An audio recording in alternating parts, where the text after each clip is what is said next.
We,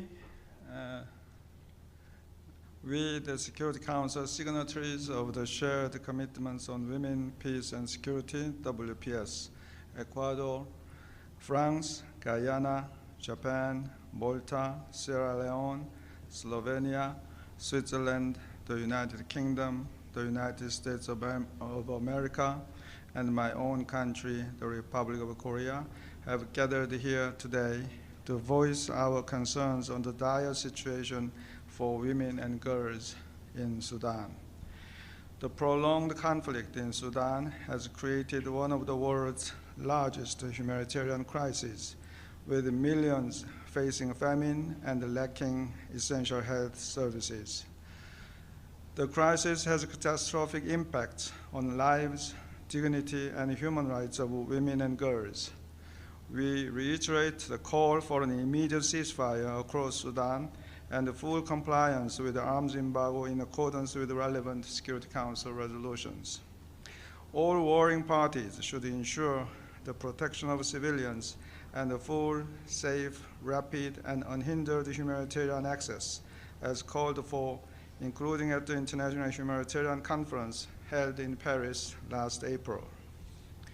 In light of the International Day for the Elimination of Sexual Violence in Conflict on the 19th of June, we express our strongest condemnation of sexual violence, including when used as a tactic of war, and hereby reaffirm our commitment to supporting survivors and empowering women's participation in peace and security processes.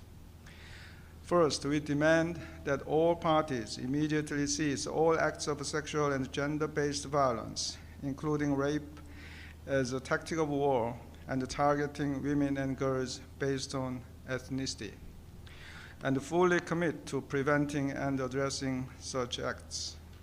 We welcome the prioritization of these atrocities by the International Criminal Court and the UN fact-finding mission. We reiterate that those who commit violations of international humanitarian law or human rights law or other atrocities are to be held accountable and may be subject to targeted sanctions measures in accordance with the Security Council Resolution 1591. Second, we are committed to supporting a comprehensive, survivor-centered approach.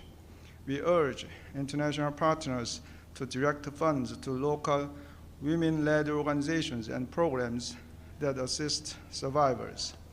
We stress the importance of full access of life-saving services, including sexual and reproductive health services, and all attacks on medical workers and facilities must be stopped. Also, we condemn any threats or attacks against women, human rights defenders, and activists, and urge the removal of any restrictions on their work. Finally, we are deeply concerned that despite numerous calls, Sudanese women have been excluded from multiple talks and negotiations since hostilities escalated in April 2023.